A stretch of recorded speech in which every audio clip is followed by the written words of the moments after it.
Testing. Okay. Welcome to the August 10th, 2015 Community Development Block Grant Advisory Committee meeting. Can we have roll call, please? Committee members Avedissian? Markarian? Yes. Ramirez? Here. Toshchin? Chair Armenian. Here. Report of Recording Secretary regarding posting of agenda. The agenda for the August 10, 2015 meeting of the CDBG Advisory Committee was posted on or before Friday, August 7, 2015 on the bulletin board outside City Hall. Item number 2, introductions and presentations. A, introduction of new committee member, Armik Avedissian. Yes, Mr. Chair, members of the committee, it's with great pleasure to introduce our new committee member, Mr. Armik Avedissian, who is joining us now to, I use the word cautiously, to replace our former committee member, Efrain Olivares, who has served the committee for, we believe, almost 18 to 20 years. We're trying to verify his amount, so he was a long-standing member, but we're welcoming Mr. Avedissian to the committee. Mr. Avedissian is a realtor with Keller Williams Realty here in Glendale. He has been a very active community member in Glendale as a former board president of the Glendale Board of Realtors and, of course, an ongoing active member with the board. He also has experience with our nonprofits, being a former advisory board member with the Glendale Salvation Army from 2006 to 2008. He was also a ANC board member from 2006 to 2012. And Mr. Avedissian has distinguished honor of serving on the Glendale Unified School District Measure S Oversight Bond Committee for second term, and also on the Measure G. I won't say which measures, which bond, but certainly that experience with the school district and education and youth certainly is a very good asset to have here. He's also been a business owner in Glendale and has over 12 years of construction experience in Glendale. So we welcome Mr. Avedissian as the new CDBG committee member. And Mr. Avedissian is appointee of newly incoming City Council member Vartan Garpetian. Correct. Welcome, Mr. Avedissian. Welcome, board. We look forward to having you participate in our meetings. And look forward to your input and your perspective on the many issues that we have coming ahead. Other members want to say anything? Well, welcome aboard. We've heard great things about you. We know about your passion to serve our community, and we're just grateful for individuals like you. So looking forward to serving with you. And we met earlier before the meeting. Welcome. Thank you. Thank you. I'm looking for...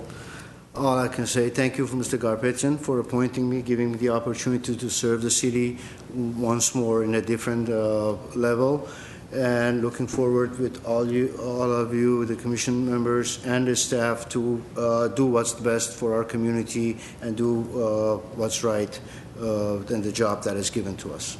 And thank you. I'm looking forward to working with you all. Great, thank you. And I assume will we have an opportunity to thank Mr. Olivares for his service at a future date, or will he be appearing today? Yes, Mr. Chair. Unfortunately, Mr. Olivares is out of the country, and he's certainly, I did talk to him about the meeting, and he would like to have been here, but he certainly could make himself available for the next meeting if the committee so wishes. Certainly recognizes years of service to the committee. Yep. I would like that. That would be great. That would be great if we do that. That'd be great. Wouldn't the city council be doing that? From our perspective, it's been the advisory committee. Years. It's been the committee, but certainly that's something council could raise. Yeah, we'll certainly do our part, and then council can consider what they want to do. So good. If you'll keep us informed before the next meeting, that'd be great. We'll make sure we appropriately recognize Mr. Olivares for his many, many years of wonderful service to this committee and the community. Okay, let's move on to the next agenda item. Item 3, minutes. A, approval of the minutes of the February 27, 2015 and March 2, 2015 CDBG Advisory Committee meetings. Anything? We need a motion.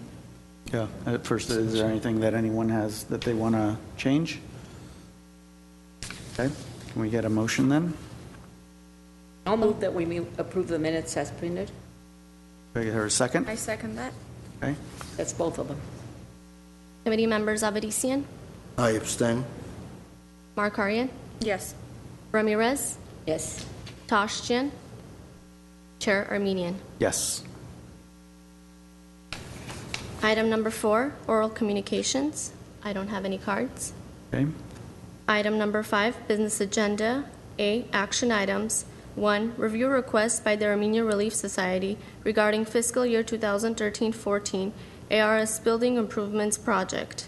A, motion approving the request by the Armenian Relief Society to extend the fiscal year 2013-14 ARS Building Improvements Project agreement until June 30, 2016. Okay. Yes, Carrillo? Mr. Chair.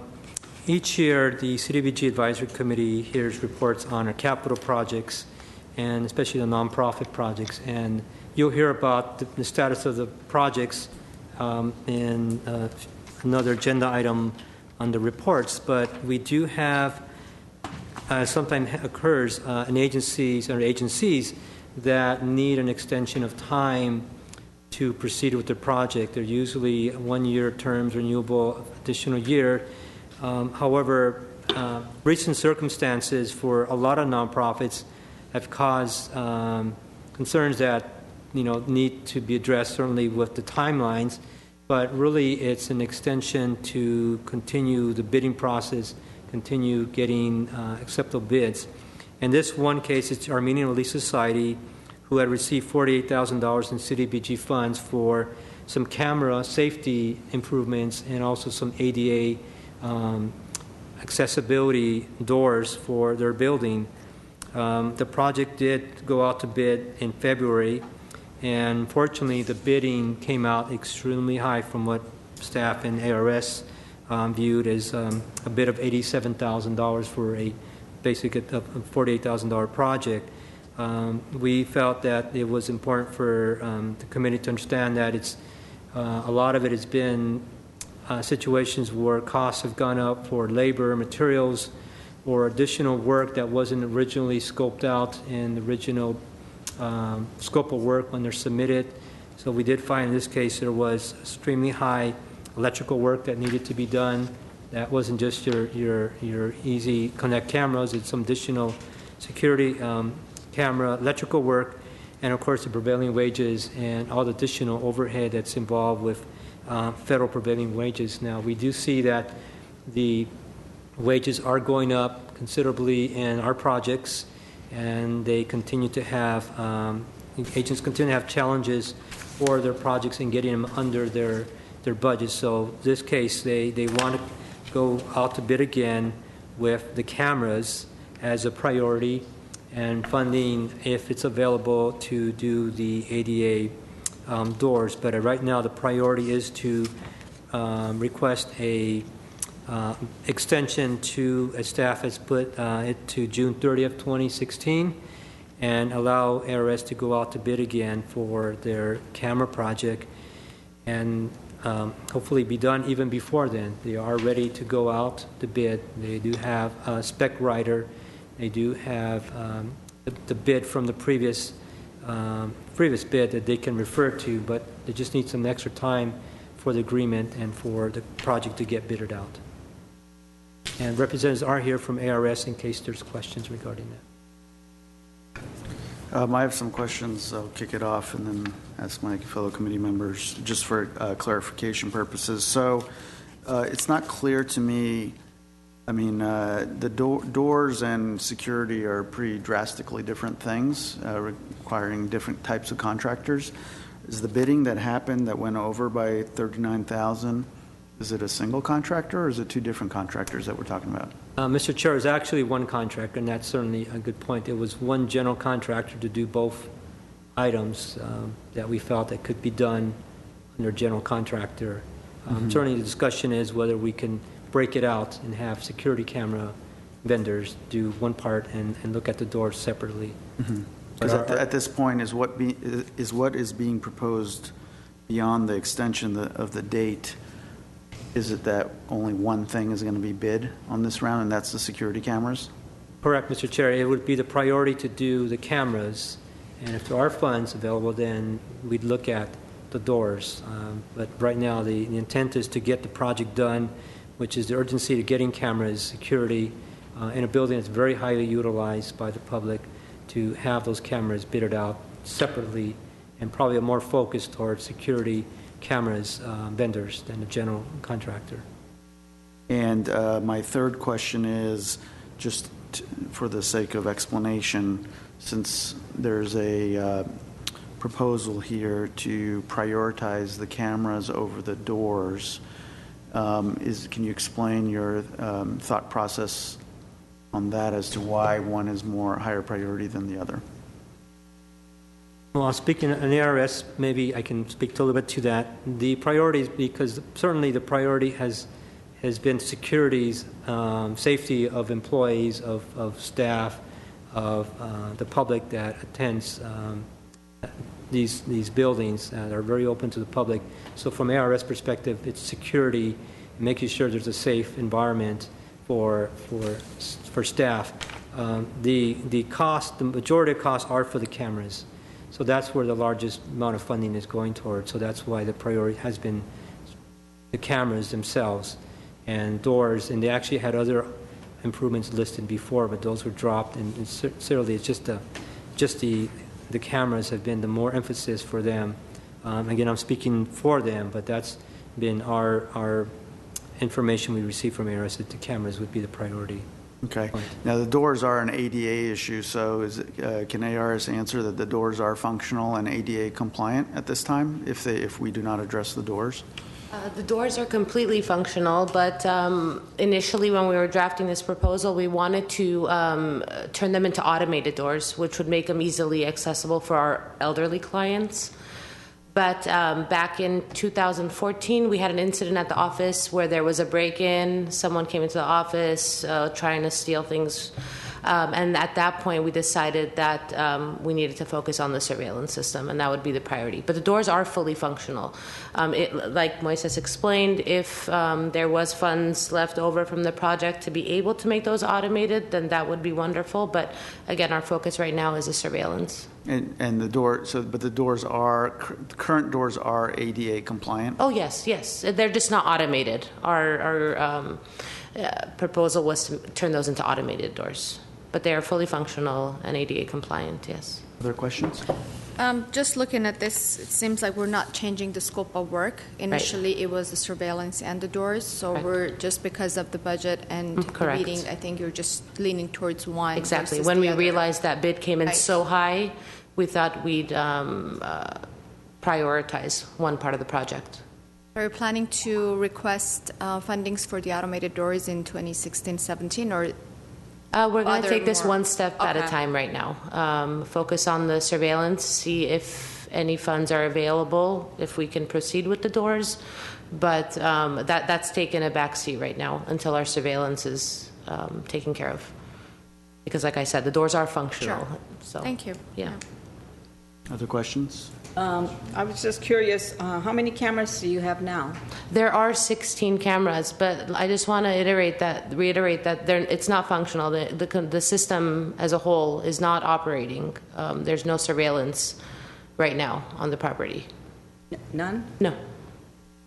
It's outdated. It was put into place back in 2000 when the building became rebuilt, so since then it's been intact, and right now there's been such advancements with surveillance systems that we wanted to get a more high-tech.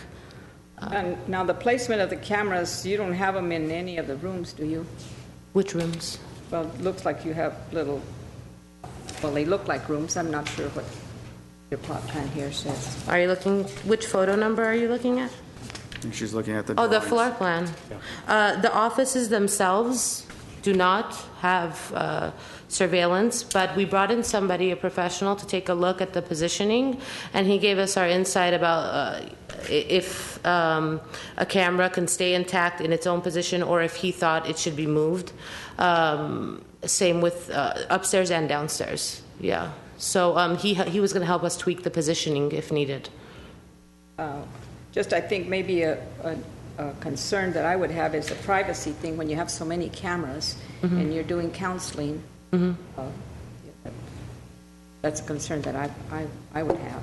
What's the concern? I'm sorry. Can you? I guess didn't. the question, if I may rephrase it, is have you factored in privacy issues with regard to the camera, since you are providing counseling services that are personal in nature? Have you factored that into your? I mean, absolutely. I don't think one affects the other. I mean, the cameras are in place in general areas, where there's a lot of foot traffic and such, positioned by the elevator, reception area, major entrances, none pointing towards a counseling office, for example, per se. So I don't think we'd be infringing on anyone's privacy. Okay, that would be my primary concern.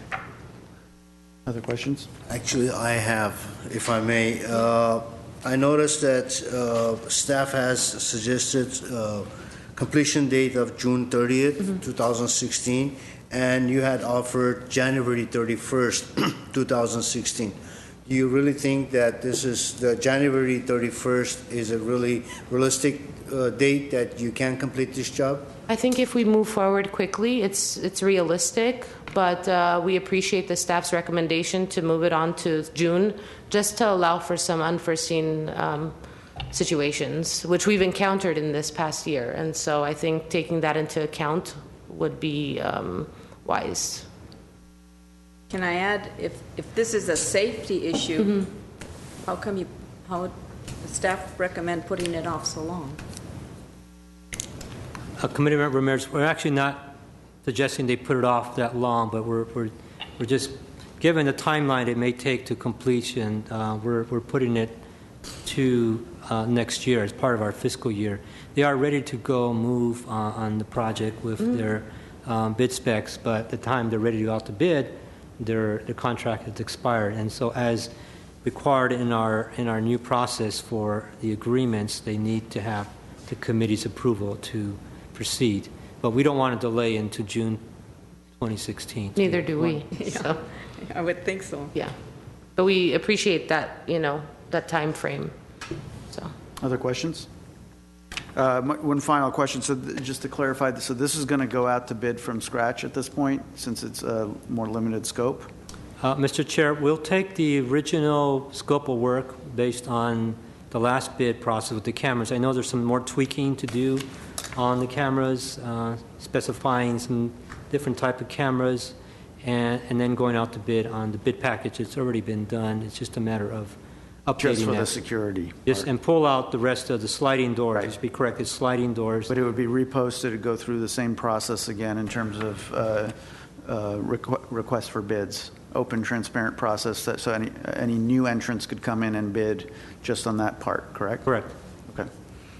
Which would include people who might just be specifically specialized in security systems versus general contractor. Correct. Okay. No other questions? Thank you. Thank you. Yes. Can you mind stating your name for the record, please? Paula Tablian. Thank you for your time. Thank you. Do you want to, we should do the motion at this point, correct? Okay. Correct. Yes. So is there a motion? I can do the motion. I'll move to approve the request by the ARS to extend the FY 2013 and 14 Building Improvement Project Agreement until June of 2016. The 30th of 2016. Second? Is there a Committee second? members Avedisian, Well, we have to get a second too, right? I'll second it. Okay. Committee members Avedisian, Yes. Markarian, Yes. Ramirez, Yes. Toshjian, Chair Armenian. Yes.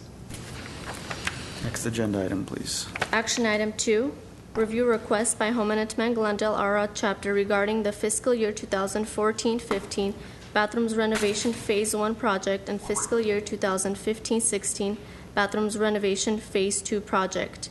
A, motion approving the request by Homenetman Glendale ARA chapter to reprogram fiscal year 2015-16 CDBG funds in the amount of $24,948 from the Homenetman Bathrooms Renovation Phase 2 project to the fiscal year 2014-15 Homenetman Bathrooms Renovation Phase 1 project and modify the scope of work. B, Motion approving the request by Home Management Glendale Ara Chapter to extend the terms of the fiscal year 2014-15 bathrooms renovation agreement until June 30, 2016. Mr. Carrillo. Yes, Mr. Chair, members of the committee. Again, I preface this with the fact that we've had not just one, two, but there's actually another project down the line that's had some over than expected costs for their bidding for their projects. This hasn't happened before when all our projects got overbid, but this is one of those projects. This happens to be the Home on Edmond bathrooms renovation project, and if you remember, this was a 2-year multi-year project. 2014-15 was the funds granted for Home on Edmond $35,000 to complete the first floor of the renovations at the center, and that's the south campus of the Home on Edmond campus. And we had gone out to bid for that project, had completed our plans and specifications, did all we can to seek out bids, received, I believe, 2 bids, and the lowest responsible bid was $87,000. That was approximately $52,000 over budget from our $35,000 budget. We did get a chance to speak to the contractors and find out what was the cause. Of course, we know it's, again, higher labor costs, higher construction costs, higher overhead costs, but there may have been some items that we could adjust and modify the scope of work to change out the tile in the bathrooms, do some different fixtures, maybe some more revisions internally. So the thought was to request this to go out to bid, but again, that wouldn't really make a huge dent. And so the second thought was to request, Homeland made a request to approve its use of its current 25-16 funds of $24,948, which are currently granted for the second floor of the Home on Edmond, again, South Campus, same building, for those restroom modifications. The original one was 4 bathrooms. The second one is for 2 bathrooms.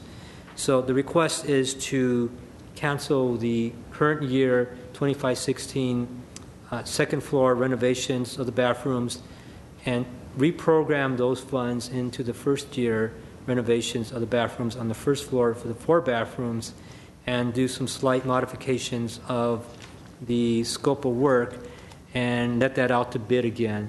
Since the plans have been developed, it would just need to be modified with some revisions, and then it can go out to bid for the next couple of months.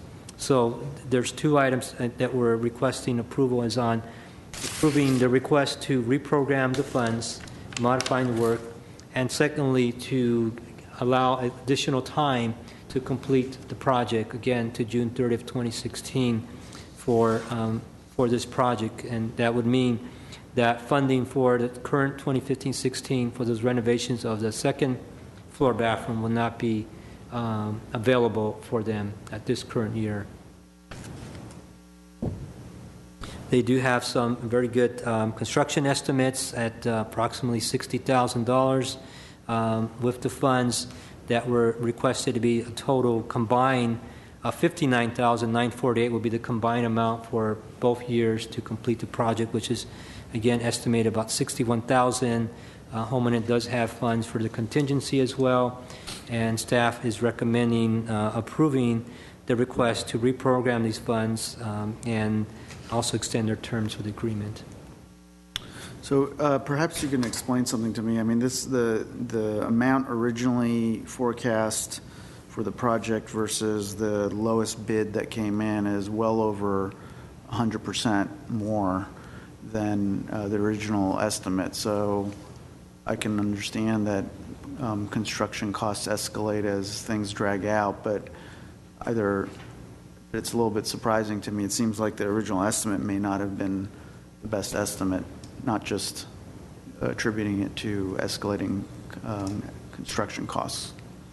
Correct, Mr. Chair, members of the committee. Yes, the original estimate does seem to be off, and we think there was a lot of hidden cost in the project. When they're doing plumbing work, when you get a bid, you don't know what's behind there. But after extensive drawings and specifications and architectural review, there was a lot of work behind the scenes. In other words, when you pull out a plumbing fixture, you notice the back of the wall probably needs work, and the plumbing coming outside, stub out, probably needs new plumbing. So all that additional plumbing requirement did show that we were underestimate on the original cost estimate was significantly lower. So it wasn't necessarily always attributed to the higher labor rate or higher cost, but it was a lot of unforeseen costs that the original estimator did not foresee on that. And so at this point, there has been kind of more invasive research to see what the project would entail, and that's part of the reason? Correct. We at least were able to analyze the 2 bids that came in, speak to the contractors, speak to the architect, and see what could be done to modify this without significantly and not doing what we were intending to do, is to upgrade those bathrooms. So there was considerable work being done to look at those bids and see where those costs are really coming in. But again, those costs are going to be there anyways. Those hidden costs behind the plumbing, behind the wall work is necessary to bring it up to standards. So is staff more confident with this current bid, the $59,000? Yes, Mr. Chair, we're pretty confident that's the estimate that we should receive, hoping that cost escalation doesn't go up on this. There's not another bump in pricing that would cause us to go to that original amount. Other questions? Who does the estimating? Committee member Ramirez, members of the committee, originally when the estimate is done, it's done by a contractor who's providing some services to the nonprofit to get a estimate, a basic estimate of those costs, and they are certified contractors. They are either engineers or contractors, so they do the original estimate. But when we go out and do plans and specifications and go out to bid, sometimes that number is significantly different than the original cost estimate. Because again, especially in renovations, there does appear to be a lot of hidden work that wasn't caught originally from the original estimate. And the original proposals from the organizations in terms of what they asked for is based on those original estimates, not the bidding process, right? Right. Correct, and that's, again, the best information we have for the committee to grant the funds.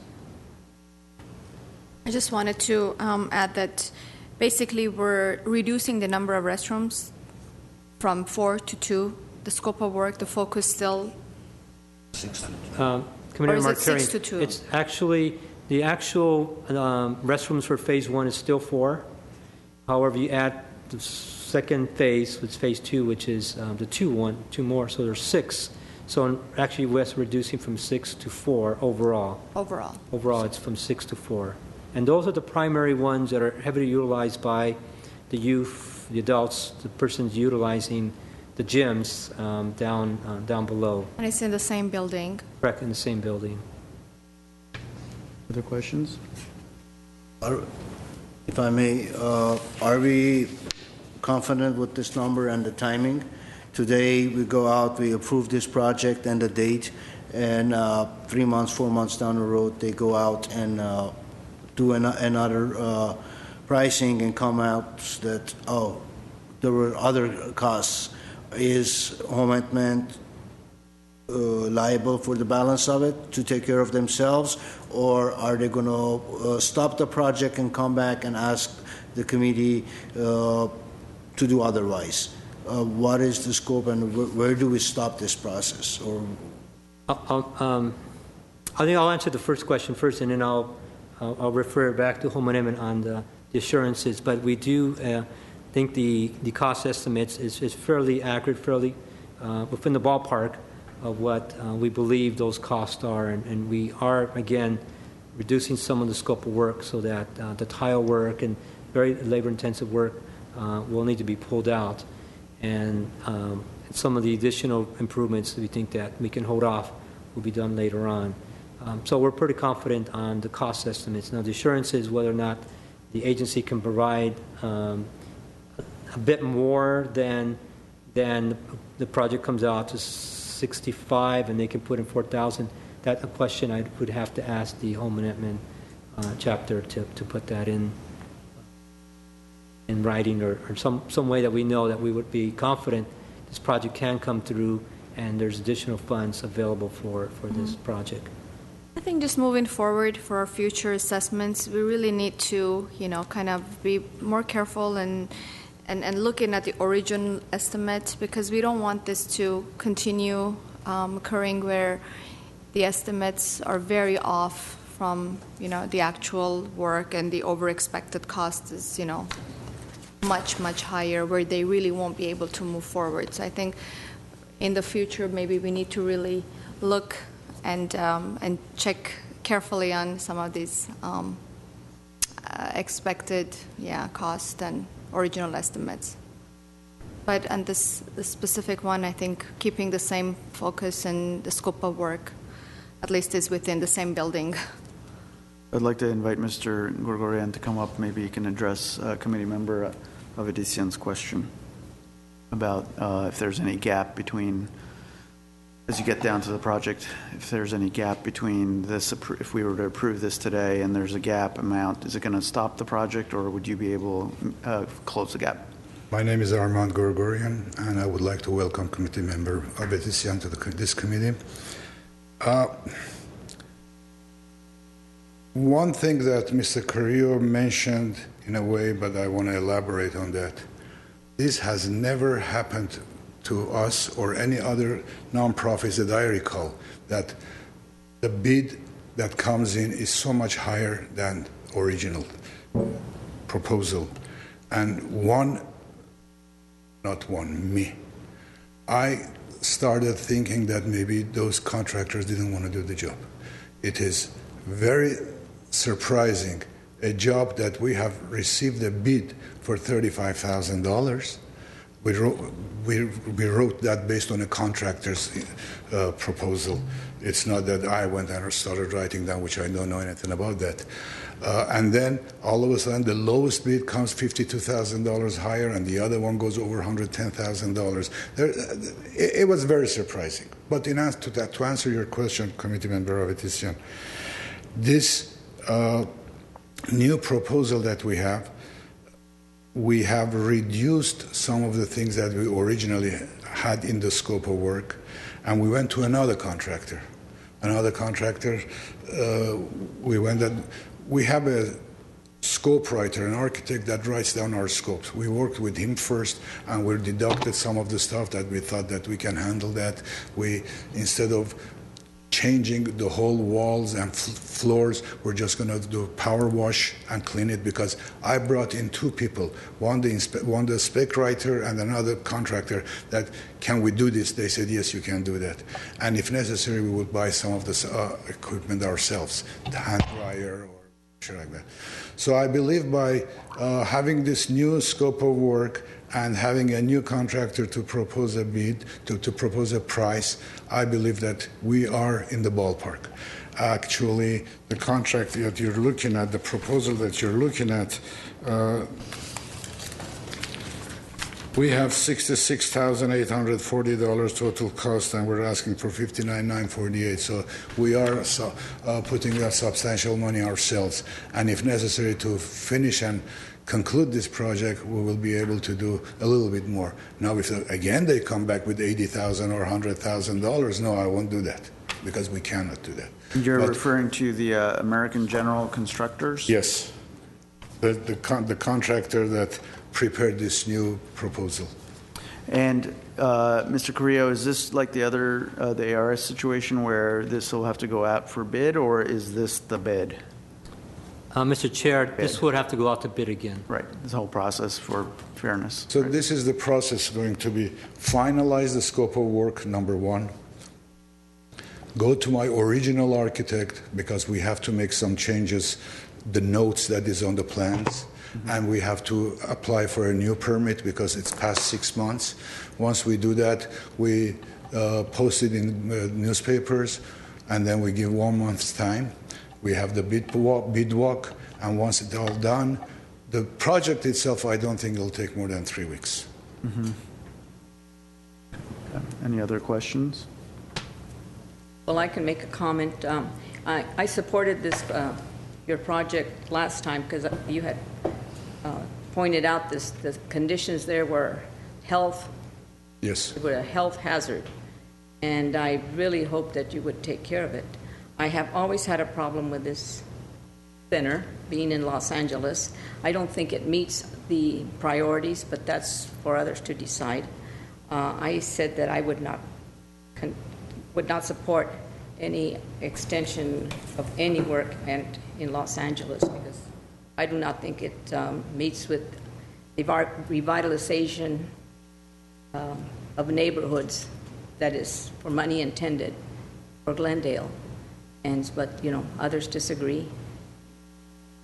Hope you can get whatever you want done, but I can't support it, and I think I told you that. Mr. Chairman, Ms. Ramirez, I fully am aware of your point of view. Please consider that at that center, which is a few blocks away from city of Glendale, we are serving 80% of Glendale population. The population that we serve, 80% of is Glendale, Montrose. So although it is not in the city of Glendale, but we are still serving the Glendale kids. And I know I cannot change your mind, but that's the reality. My concern, it says neighborhood revitalization. So I'm looking for neighborhood vitalization in Glendale. And that's the disagreement we have. But I know we agree to disagree. Yeah, I know you have your approval. So the only other comment I'll make is this is one of the longest bathroom renovations known to mankind. I would really like to see a sense of urgency on both staff side and Home Minutemen side to really get this done. It's an urgent need for the kids. I know the bureaucracy of the process grinds the gears a little bit and slows us down, but anything we can do to really get this project done so that hopefully we're seeing the results of good work and good intention come to fruition, within this time frame that's really important. So with that, if there's no other comments, then let me just comment. Yep. If it was in Glendale, we wouldn't have to worry about the permitting process being so dragged out as we do in Los Angeles. No, I actually, don't think it's the Mr. Ramirez, permitting process, it's the You overall mentioned that, process. yeah. It's the overall process that you have to go through In with Los regard Angeles. to... actually in Los Angeles, Mr. Ramirez, in Los Angeles, it's over the counter. It's nothing to do with Los Angeles. It has to do with the overall HUD process that you have to follow in terms of the guidelines whenever you do this kind of work. So, but anyway, you get my point. Whatever we can do to kind of make this a high priority to get it done would be great. And just a comment, I know that the timing, it's until June 30th. Is there any way it can be expedited since it's reduced the number of restrooms or? Reduce the number of bathrooms? No, right. I mean, from 6 to 4. It is 4. Right now, the proposal on the table is for 4. Right. And if I get approved, tomorrow I'm going to call my scope, the architect that is going to write the scope of work. And then the next step will be calling my architect that I'm coming with new notes. I need you to do that and go and get the permit from City of Los Angeles. Once we get these two and get the contract from City, because the city has to approve the scope of work before they prepare the agreement. Once I get the agreement, I go out to bid.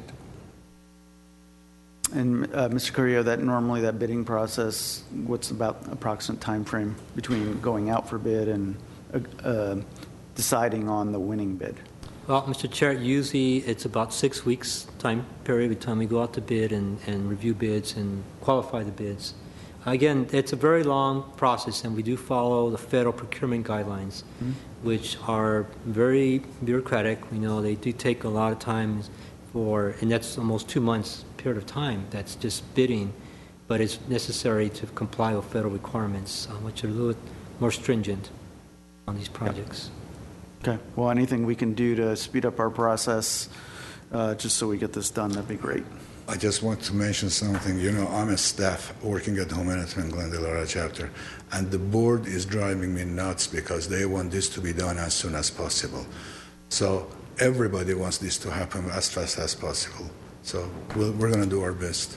Great. Thank you. Very good. Thank you. Okay. Can we move on to motion? I can make a motion to move the project. I'll say.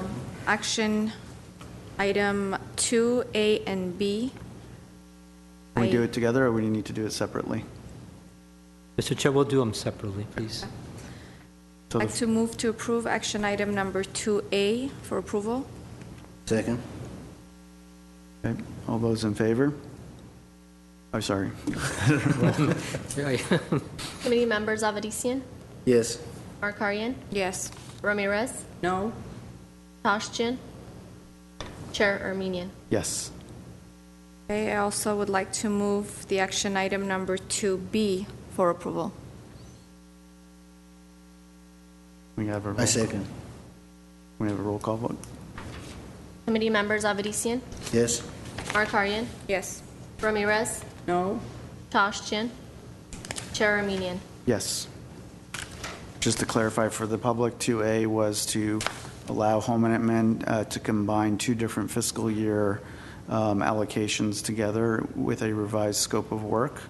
And then this 2B motion that just passed was to give an extension until June 30th, 2016 to complete that work. Okay. Next item. Action item 3, review program planning schedule for the fiscal year 2016-17 annual action plan. A, motion to approve the program planning schedule for the fiscal year 2016-17 annual action plan. Yes, Mr. Chair, members of the committee, well, you probably won't believe this, but we're now beginning to think about and plan for the 2016-17 program year, a year from now. And we did put together a program planning schedule for your review and approval. Essentially, the dates you see in bold are the dates that the committee would meet to review projects, planning schedules, priorities, and authorize the CDBG RFP. The important meetings, of course, are the February 27th.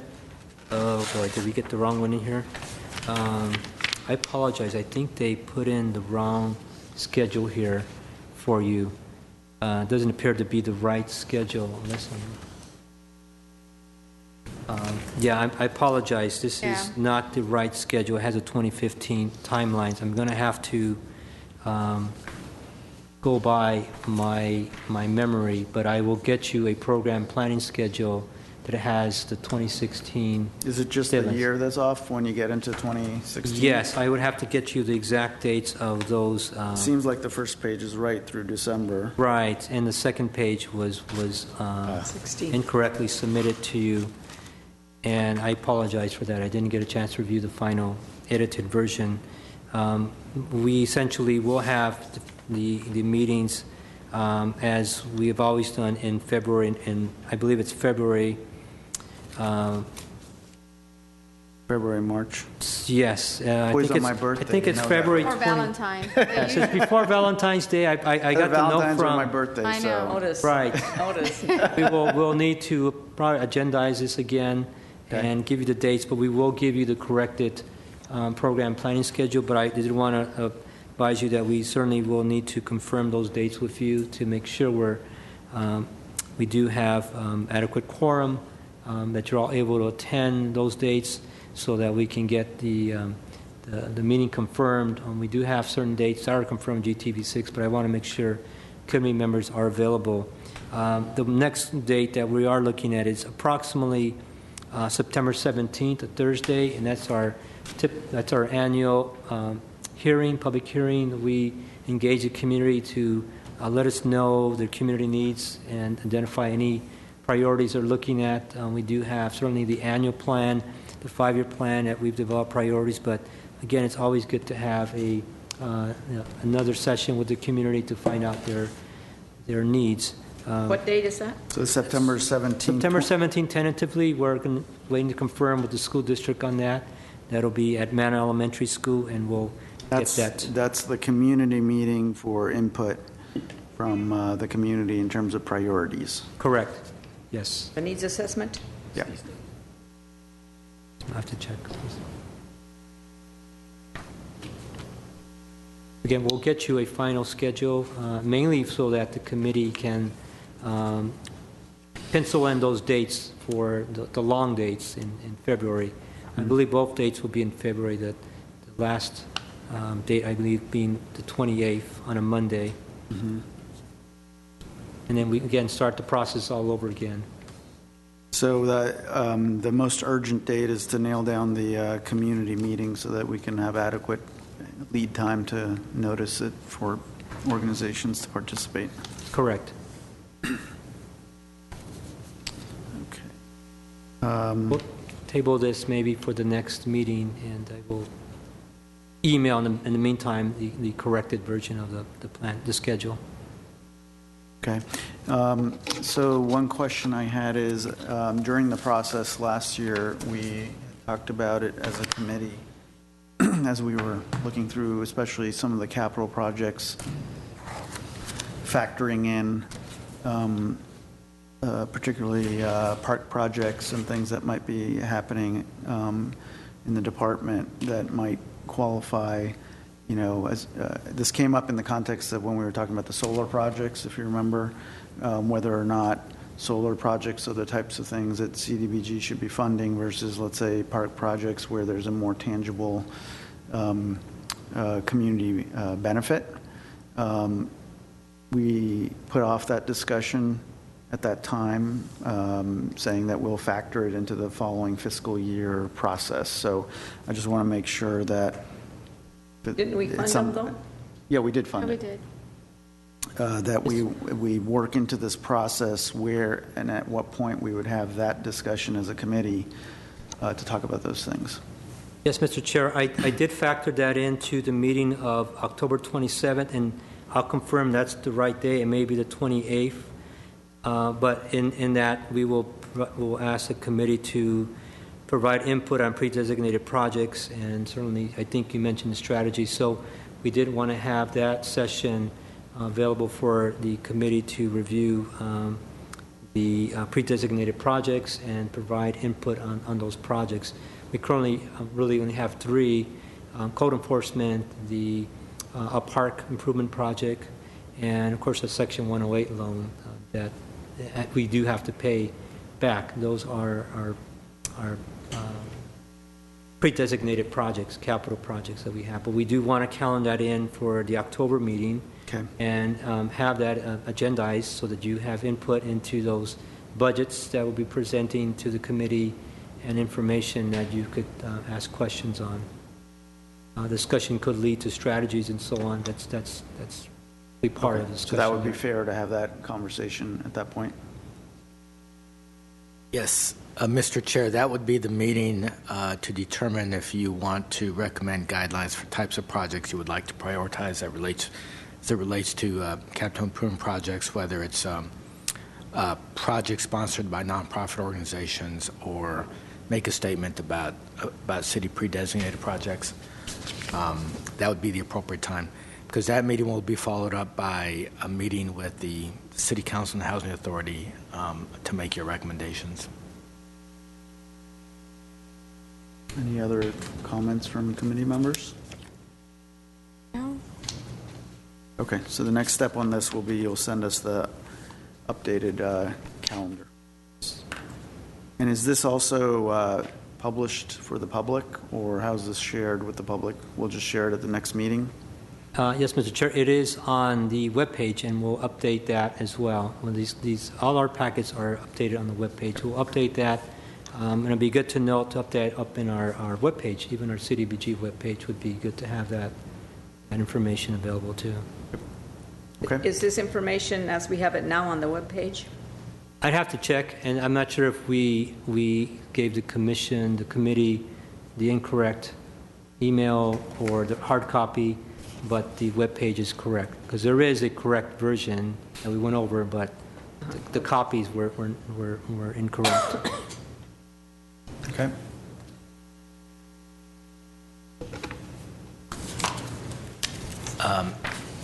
Mr. Chair, Commissioner Ramirez, just to point out, all of the reports that are part of the packet are accessible and available to the public as well. If they go on the link, they can click on the link and they can download a copy of every report that we provide to you. Yep, great. Okay, so we'll skip the motion since we don't have the accurate timeline and schedule, and we'll review that separately. Okay, next agenda item. Action item 4, review policy regarding subrecipient single audit requirement. A, motion to approve a revised policy for the submittal of federally required single audits from 6 months to 9 months after completion of the subrecipient program year, consistent with federal audit submittal requirements. Yes, Mr. Chair, members of the committee, real briefly, we did provide a short report on this policy. It certainly is something we've discussed before at one of our interviews for the agencies. And the issue is regarding the submittal of financial audits by subrecipients, what we call our nonprofit agencies. The term is used by the government for the typical agency named a subrecipient. Subrecipients are required to submit financial statements and financial audits. Those that are below $25,000 submit financial compilations, unaudited financial statements, but they are financial statements prepared by auditor. They're just not finalized, not gone through the audit screening. Those between $25,000 and then the new threshold, $750,000, are required to do financial audits annually and conducted by a CPA, someone that can certify the financial statements. And by and large, our agencies do that. The higher threshold is for what we call single audits from what they call the Office of Management Budget. Those are A133s. Those are the single audits that are done for large agencies receiving over $750,000. Examples being Catholic Charities, Salvation Army, Glendale Adventist Medical Center. They receive $750,000 or expend $750,000 or more in federal funds. So it doesn't impact all of our agencies, but some are impacted. The issue has been that some of the audits are coming in late. Instead of the 6 months, they're coming in 6.5 months or 6 months draft. And the reason our agencies are saying that is because the federal requirements from the other agencies allow them to have 9 months. The federal requirement is to have a single audit done for those that qualify in 9 months, not 6 months. So a lot of them allow some extra time because it is more time consuming to do a single audit of federal grants than it is a regular audit of just funding amounts and some grants. So in order to be consistent with the federal guidelines and to certainly work with the agencies who are challenged with doing a faster 6-month audit, to be consistent with the federal, staff is requesting approval to allow those agencies that are required to have single audits to move that from 6 months to 9 months. And to allow those agencies that are not required to have a single audit, again, a number of them don't require the single audit, to continue with their 6-month audit because it's not as a labor-intensive audit process, and that will give the committee at least those audits that are being done. Now, we know that agencies may say, well, I have 9 months, I'll do it in a year. That's really not the case. Most of them are done within 6 to 7 months. However, well, I think 2/3 or even 80% are done within that timeline. A few are still lingering a month or two, but never beyond 7 months typically. And that's very rare in certain cases. And a lot of times it depends on the issues with an auditor. An auditor may be out sick and they're not able to do something, or he has other work. So it never really has been an issue for us. It's just that if we stay consistent with the federal requirements, that'll make it easier for the agencies to procure auditors that can do it within that amount of time and continue to give us at least status reports on their audit process. Because we do get that status. If their 6 months is coming along, we'll still want to know, are you doing your financial statements where you are? So it is incumbent upon staff to continue to monitor that. We just want to write that into our contracts so they not get penalized. They're not ineligible to receive funds if they're not meeting their 9-month federal requirement. I have a question. Chair? Yes. It says here that the 133 audit is for agencies that expend a total of $750,000 in federal funds in the program year. It's not a total, right? Committee member, it's $750,000 total combined federal funds. So let's say an agency receives CDBG funds, but also maybe Department of Health and Human Services funds, and combined total is over $750,000 in that one program year. And that program year may be from July 1st to June 30th. They're required to complete a single audit. And that's for all the funds then, not just ours. Correct. That includes all of our other federal funds for housing, for homeless funds, and CDBG. So it's consistent with all our other programs as well. Now, how often do the agencies get audited? Do we know, like last year, how many of the organizations were? Every year, the required, Committee Member Markarian, every year each agency is audited. They do have to get an auditor to audit their work. Now, the auditors may spend in checking 100% of all their information, invoices, client information, or they may spend 80% check. That varies. That amount varies. It depends on the risk level. If an agency is very high risk, they'll want to do 100% audit check on everything. If it's a low risk, they may do 50%. But each agency is audited. And again, the audits do take a little longer because the requirements have also changed for we don't longer do OMB Circular 8133. There's a new audit requirement that's out there. So there is a lot more involved in the audits for agencies receiving that threshold. Do you know, have you assessed what the impact is to our current portfolio of recipients? Mr. Chair, there really isn't an impact per se because our agencies have been very diligent in completing their audits, and usually typically within our 6 months' time. So it may impact some that may have to do it in 7 months, and we're really trying to get their audits done, especially for our evaluation process of the CDBG. But there's no significant change in requirements. How many do we have? We would have about 4. I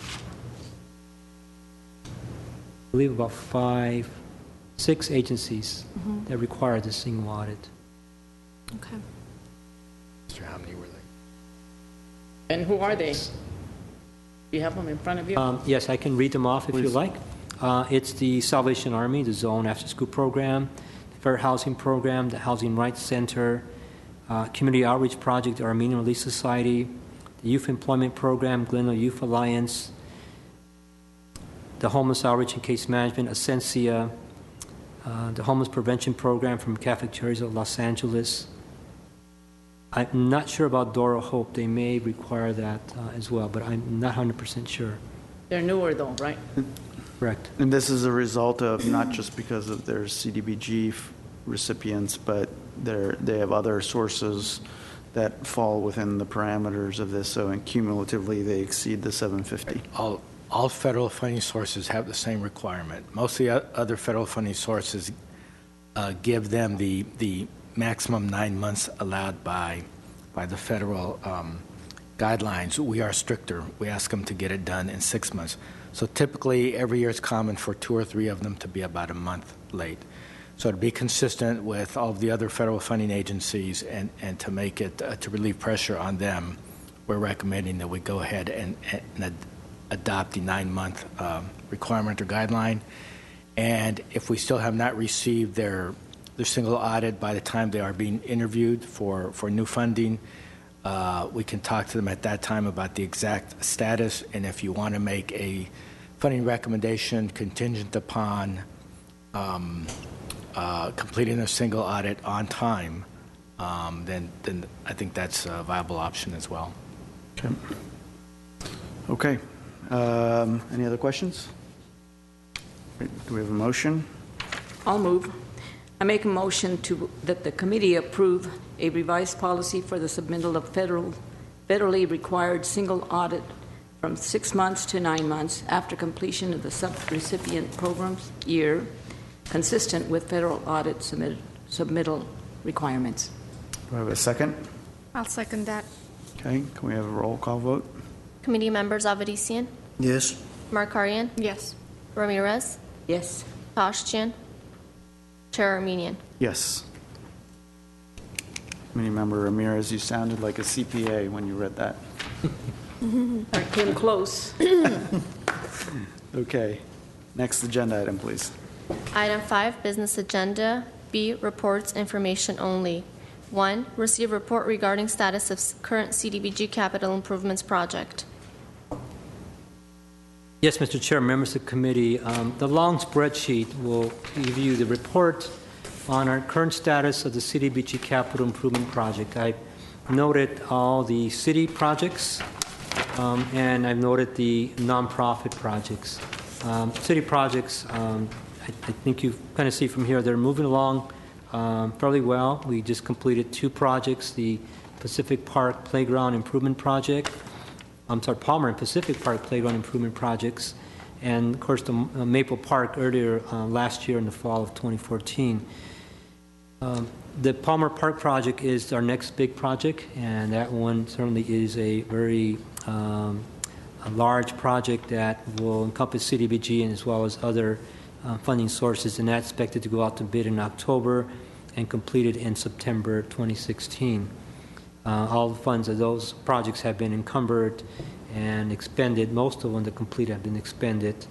I also added in our spreadsheet is a CDBG code enforcement program, which I will continue to give updates to the committee on this project that is run by the Community Development Department, Neighborhood Services, so you can see where their goals and, well, actually, I just put their accomplishment, but I'll continue to report on this, that last year they completed over 5,000 inspections by staff, and 600 cases were initiated from those, in other words, code enforcement cases, and 500 were brought into compliance. So they are doing a number of inspections in the South Glendale area, and those are the funds that we're using, CDBG funds. But if there's questions on this or I need to expand on this. Those numbers that you just cited for code enforcement are specific to South Glendale?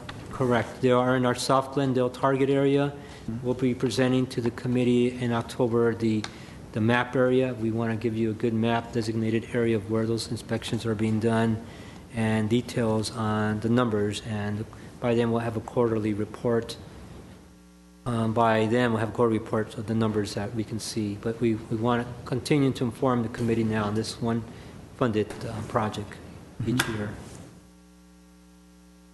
The nonprofit projects, I will talk about the ones that again are under review and bidding, and Adventist is one of the projects that may come back for our next, I'm pretty sure will come back for our next meeting, where again they went out to bid and they received bids that were higher than anticipated for their project, and they will need to come back and revise their scope of work and go out to bid for an extension of their project. So that's another project, and so we've seen those projects continue to have issues with bids. We've discussed the home amendment project. I do want to say that the home amendment did finish their phase 2 roofing project earlier this year. That was completed in April. The Door Hope plumbing project is on its way. We're glad to see that the restrooms for the ladies there and the families at Door of Hope are slowly getting improved. That was one project that went out to bid and still went over bid as well, but those agency was able to provide the additional funding to complete. I believe they added about $10,000 of their own funding. Otherwise, it'd have to go out to bid, and they just did not want to risk higher costs. So we see that each of our projects has gone out to bid, has received higher costs. The Windows project from Legal Services was done last year, and our YMCA project is 98.8% done. That's just the ramp project over at the YMCA. So there has been some projects that have been completed, and we're working on the extensions for those projects that the committee approved, and we'll work on getting them going so that by the time we meet again, we'll have a status report on that too. Okay. Questions? Okay. If I may, just for a clarification, I guess, for myself, committee may already know. If you go back to the court enforcement program and funding, you mentioned that there were 600 cases reviewed and 500, which it is here. How do we measure and what is it the actual scope of inspections done, and how is it done? Is it done by somebody notices something and calls in court enforcement, or the neighbors calls in, or the city staff drives around and gets the information and brings it back and whatnot? Yes, Commissioner Avedisian, that's a good question. It's actually a combination of both. It's call-ins that the neighborhood services staff receives. It's visual drives through the neighborhoods. It's referrals from the police department, from public works, from parks, from staff that see an issue with a housing situation. So a lot of it is a mixture of both. And so we do get calls, and we do get tenants that may call in as well. And they may call to complain about a unit as being having, let's say, roaches or some other issue that they'll want to call in. And honestly, sometimes they don't have to leave their names, but of course their unit. So they do have a lot of call-ins for these inspections. And again, it's 5,000 calls or inspections or paperwork that they have to complete. Not all of them receive citations per se. Some will receive warning letters saying this is what you need to fix. And sometimes the owner just didn't know that wasn't allowed, and they fixed those. But most of those that were initiated were brought into compliance, and that's what we measure. It's 500 out of 620 were brought into compliance, and that's what one of our measurements are. If I may continue, one more question, sorry. I'm new, so I'm learning process for me. This court enforcements are basically not necessarily only physical construction or building enforcement. There also could be health and safety, correct? So it's not just a building, we're driving by, we see an ugly window or bad window, or my neighbor changed my window or a door and I don't like it, and I go complaining. Is that part of it, or it's majorly health and safety or and those kind of factors that we go after? Again, it's a combination of both. It could be health and safety, which again could be rodents, could be bugs or something that's detrimental to the health and safety of the tenants there. By and large, most of the time it's physical improvements, broken windows. I don't want to say unkept lawns anymore because we have brown lawns, but there's probably other factors that are causing issues with code enforcement. And again, a lot of it is physical improvements. But we do get calls for health and safety issues, whether it's maybe it's like I said, it's infestation or something that's impacting the units. They combine a lot of their services and referrals with Public Works to pick up couches and pick up things that are in the neighborhood as well. They don't count that, but that's something Public Works does. So we try to involve as much revitalization as we can in the code enforcement area to include the physical, the health and safety, and then those items that are left outside that are not necessarily in the property, but they do cause issues, as well as unsightly items out there. Thank you. I had a question. There was a citizen that came before the city council, very concerned about having been issued a notice of violation, and her explanation was that she's a new owner. She just bought the place.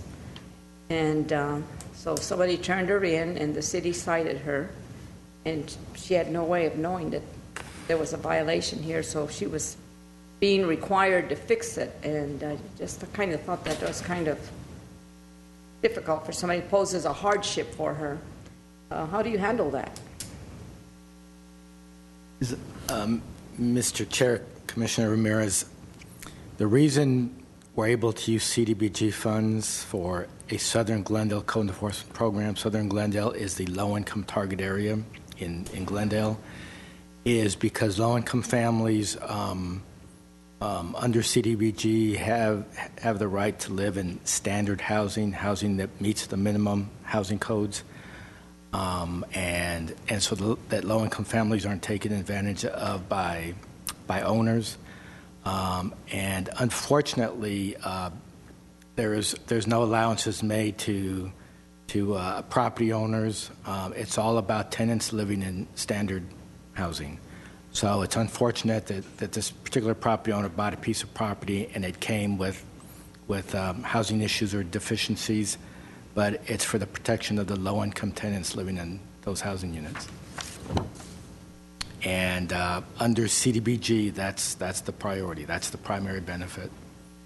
In addition to eliminating slums and blight, if we're able to influence fixing up the exterior of the buildings, it brings up the quality of the neighborhoods, and that's part of the goal of CDBG and neighborhood revitalization as well. But the codes they're enforcing are city codes that apply to everyone regardless of where you are. Yep. Okay. Any further questions on that part? Yep. So the theme for today is bathrooms, right? Yes, absolutely. Okay, next report.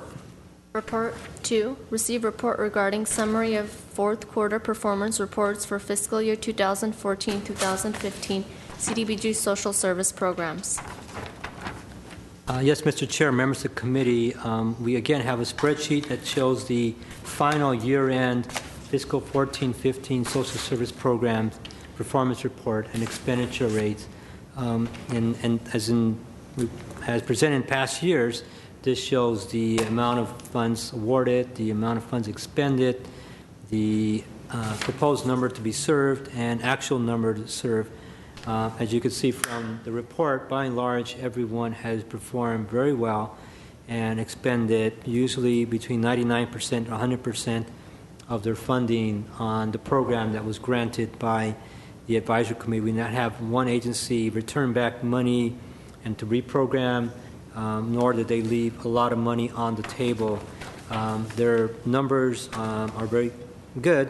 I would want to say that, of course, overall numbers are lower than previous year, mainly because of the reduced funding and the reduced amount of projects that we have. And that's just a numerical number that continues to go as we continue to receive reduction in CDBG funding. But again, all the agencies are servicing their numbers that they're proposed to serve, and most of them have gone beyond their numbers, but we didn't see anything significant that would cause alarm for cuts in programs or for agencies to be not in compliance with their program. And just to clarify, these are the funds awarded under the previous cycle, not the ones we did earlier this year. Right. Correct. Yep. And these are programs. These are programs. These are social service programs.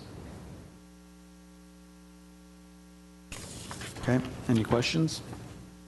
It seems that everyone is serving actually above the number proposed, most of them, so Yeah, it's almost at fine. full. Yeah.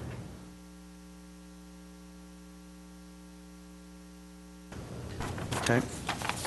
Next Reports number 3, receive report regarding status of fiscal year 2016-17 federal HUD budget. Give us some good news, Mr. Well, Commander Markarian, Mr. Chair, members of the committee, I had this in case I did have any news for you, so maybe no news is good news at this point. Unfortunately, the HUD budget, along with a lot of federal budgets, are currently under hold. I would use the term. The House and the Senate haven't passed their final appropriation bills for the year. This is a continuing situation we've had the last several years. Will they do a continuing resolution? Because the federal year expires September 30th, I believe. So we expect that while the political process goes through its year, that we'll have a continuing resolution until next year. Continuing resolution basically means it's a carryover budget of funds, so you're able to carry over your funds until they come up with a real final budget. So we expect that to happen for the next few months, to have a continuing resolution for funding until something comes up and we can identify some additional funds. However, we are anticipating, just in general, and I know we want to be conservative in our amounts, to at least a flat budget and not show an increase. Maybe if there is, it's a slight decrease, and that probably has been rounding down a little bit. But we don't know yet until we get some feedback from Congress on this. Our Congressman, Adam Schiff, has been very adamant and very helpful in advocating for the block grant funds. He does sit on the Appropriation Committee on the House and been very helpful in that aspect, as well as our senator. So hopeful that we'll get our funding at least at the same level this current year. And just for the record, because I don't think we have had a meeting since then, but when we last approved, the last funding cycle that we approved, I appeared before City Council when they were going to approve it. If you remember, there was we had to take various organizations down in amounts because we didn't have money to approve. There was a large representation of those organizations at that meeting. And they were, as you can expect, unhappy with the reductions. But we were very fortunate that City Council took a short recess, discussed the issue, and decided to shift some money around with regard to the pre-designated funds, I think, to cover some of those pre-designated fund projects with city budget, some surplus that they were small surplus that they were expecting to have, in order to return some of those CDBG funds and make whole those organizations that had were going to get less based upon just our limitations on what we had to allocate. So they were very happy with that.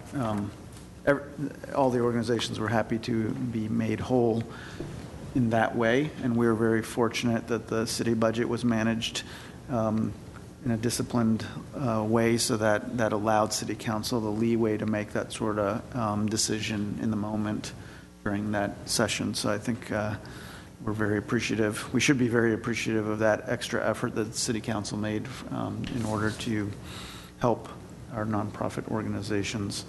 I don't know how much that will continue, or they'll have the ability to continue, but hopefully we get at least the amount that we get this year. But as we discussed at our last session, that if this continues, we can't keep slicing the pie so thin that it becomes ineffective to give small amounts. And so I would expect that we're going to have some hard decisions in front of us again this year. Is there a report on the changes they made? How they made the final allocation? How they I didn't provide that to the committee. I could provide you the final that would be good. Numbers. That's great. And I would also add, certainly the agencies do, well, it was our departments, I guess, the city departments that receive the funding, are going to continue to provide the services as if they were CDBG funded agency. In other words, targeting the low mod population, seniors, keeping track of their numbers, their outcomes, so that they're consistent with the other CDBG agencies. Yep. And we'll get you the numbers on that as well, as far as and if we could post that to the website too, so that the public can see what the final numbers were. And so that we can see it. Yeah. Any other questions regarding the 2016-2017? Okay, let's hope you're right, Mr. Carrillo. Yeah. We're going to hold you to it. Yes. Okay. Next agenda item, please. Item 6, committee staff comments. Comments from anyone? Okay. I'll just make 2 comments. One, apologies for being late. Appreciate your understanding. I got held up by my boss. It wasn't traffic, it was my boss. So that's for the record. And then the second thing is we had someone new helping us out today because Iris was out. So maybe, Mr. Carrillo, we should have done this at the outset, but maybe you could just introduce her. I'd like to express our appreciation for that. Yes, Mr. Chairman, I apologize. I should have introduced Edita Avidalian. So seamless.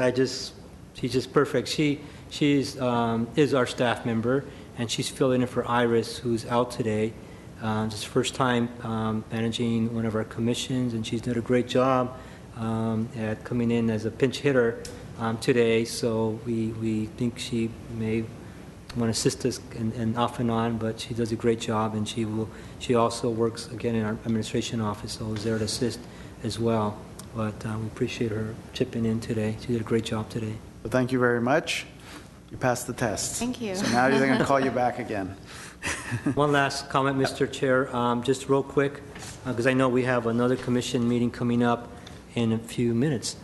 This is from the GYA, Glendale Youth Alliance, again inviting the committee and, of course, the public to its annual banquet at the Brandview Ballroom on August 26th, on Wednesday, from 11:30 a.m. to 1:30 p.m. It's a major fundraiser for them to raise funds to support their youth programs and youth employment programs. They are a CDBG funded agency, but again, like many agencies, they do rely on fundraising and activities to support their programs. So I hope you can make it and be in attendance for this. Have they done this before? Yes. Their annual like that. They do that every year. And I may not have presented this to the committee before, but I want to make sure I get this information out to you. Great. Idea. Thank you. Any other comments? Thank you Okay. for everything. If not, I move we adjourn. then we're adjourned. Thank you.